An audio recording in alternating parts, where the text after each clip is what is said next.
Who thought that the mighty Jubilee Party will become a bag of bones? Who thought that the once full can of power will be an empty can making noise right, left and center? Welcome to this video. My name is Oscar Kiteki, a political analyst. Today we are going to examine what is happening in the Jubilee Party. To understand what is currently happening at Jubilee Party, I will tell you a short story. Once upon a time, there was a school in the village, the only school in the village, and all the parents in that village took their children there for their children to acquire an education. So 10 years after that school was established, another school was established nearby there. So this other school registered very excellent results and led for 5 years straight. In a matter of time, students from the first school that was established in the village disappeared slowly and joining the new school, especially in interest of making better performance and performing better in the examinations and assessments that were prepared by the school. So what is happening in Jubilee? First of all, we need to understand who is making these things happen in Jubilee. First of all, the person that is making these things happen in Jubilee are what I will call politicians within the Jubilee Party. So to understand what is happening in Jubilee, we need to understand what happens to a politician, especially what happens in the mind of a politician. Like all human beings, politicians want to maximize their power in the future. They want to get the best deals possible in the future, and as we all know, through trend thinking, the trends can be projected into the future. So we cannot predict the future in advance, but good trends right now can be projected to good trends in the future. So people of Jubilee, especially the ones that are the political elite within the umbrella of Jubilee, are seeing the future. They see power in Kenya Kwanza, and as we all know, power comes with a lot of benefits, including financial power and financial well-being. So most Jubilee politicians know that if they can, in one way or the other, disengage from the Azimio coalition, which is powerless at the moment, and camp in the Kenya Kwanza coalitions, they will have a better bargaining chip, which means that they will have more power. More power means that they can have access to financial resources. They can have access to what I might call political favors, because looking at the president of the country right now, Mr. Ruto, this is a man who has been in party politics, and he was in Jubilee, and you cannot be wrong to say that some of his friends turned force within the Jubilee because of his political stance in Kenya Kwanza. Those people exist, and they will be willing very much to rekindle their friendship, because right now Ruto has a lot to offer when he is in power. So it is very obvious that Jubilee will run as fast as possible from the Azimio coalition, because Azimio coalition does not have the power or the trappings of power.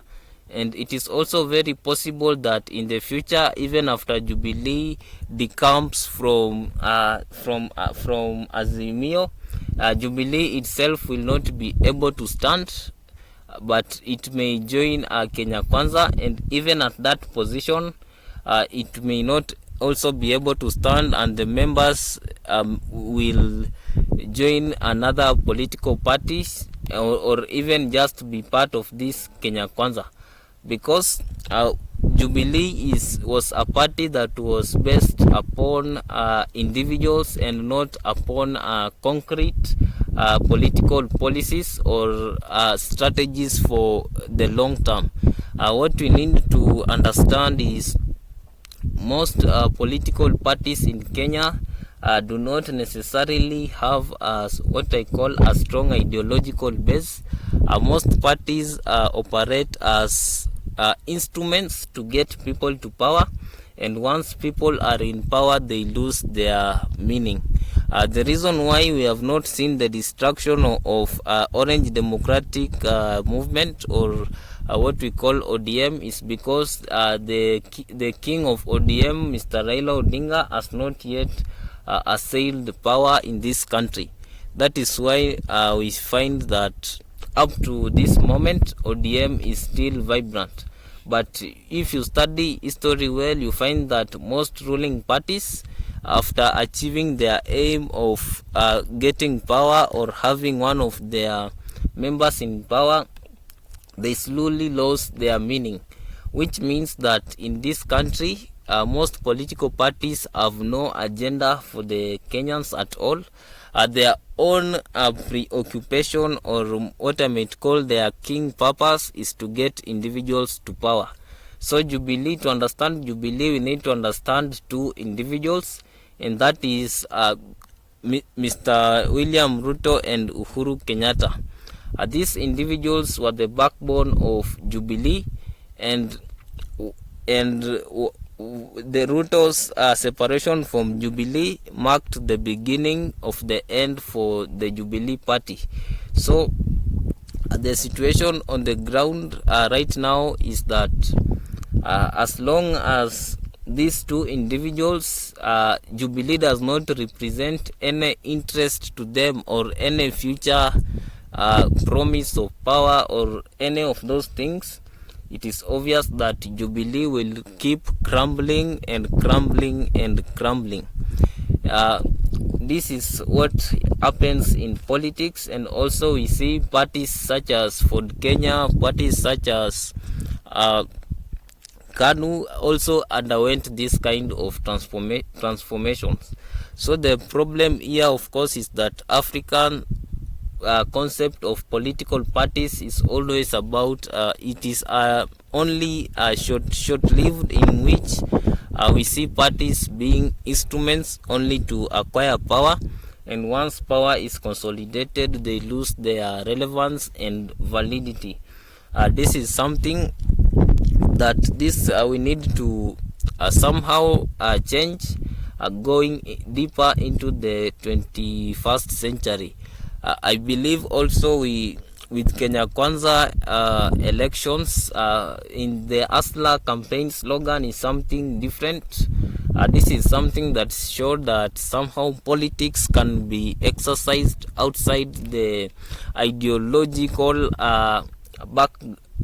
can be exercised using ideas such as economic well-being, and this was a good sign.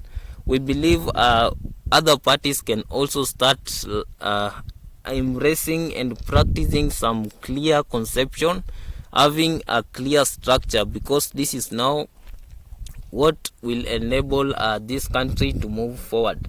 We need to move from the concept of political party as one individual's property to political parties as instruments and vehicles of portraying and representing our needs as a country.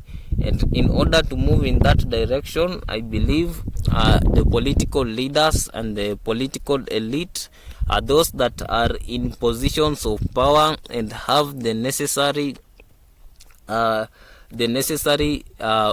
money and resources to maybe form parties, and also to structure these parties in reference to solid ideological underpinnings, as opposed to forming parties that only focus on one or two individuals. Kenya is too great to have political parties only acting as what I might call slaves of an individual. The earlier regimes in this country, this is now the problem of political parties. that this individual, most of the times, the Mois, the Jomo Kenyattas, in those periods we had the legacy of the president having what we call power above the law. The executive was so powerful, and this is something that we have inherited from those times.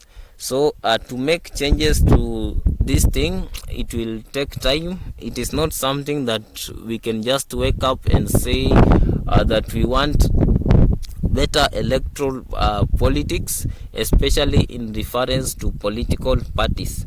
But I believe every journey, as Latzau said, that a journey of 1,000 miles begins beneath a step, which also means that for the narrative to change in this country, those that are in power right now, or those that are wishing to ascend into power tomorrow or in the future, have to change their way of thinking and acting in such a way that the political parties that are formed as a result argue on platform of ideas, platform of policies, and platform of really representing the interest of the people of Kenya.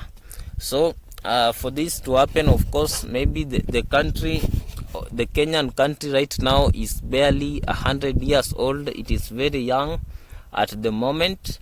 We do not have what we call this kind of maturity that comes with this social differentiation and the clustering of people into different segments with different value structures. The country right now, maybe the population, we have similar, we are nearly homogeneous in terms of our values, and we do not have such too much differentiation. And the only maybe a bit major differentiation that has accounted for the political reality of this country is the fact that we have what we call our ethnic differences. And ethnic differences mean nothing, because at the end of the day, everyone is a human being. But the problem is that these ethnic differences have been used by parties to bolster their own agenda. And these agendas, as I have put it earlier, are simply to put one individual to power. And these are some of the short-sighted agendas that have left this country in a very poor shape. So what can Jubilee do right now? I believe it can inform in itself or reform itself in such a way that we have a party that is based upon ideas, and not just a party that is based upon what the politicians get. Because we are seeing major changes happening in the party, not because of the people of Kenya, but because of very few individuals, what few individuals may need. Thank you for watching this video.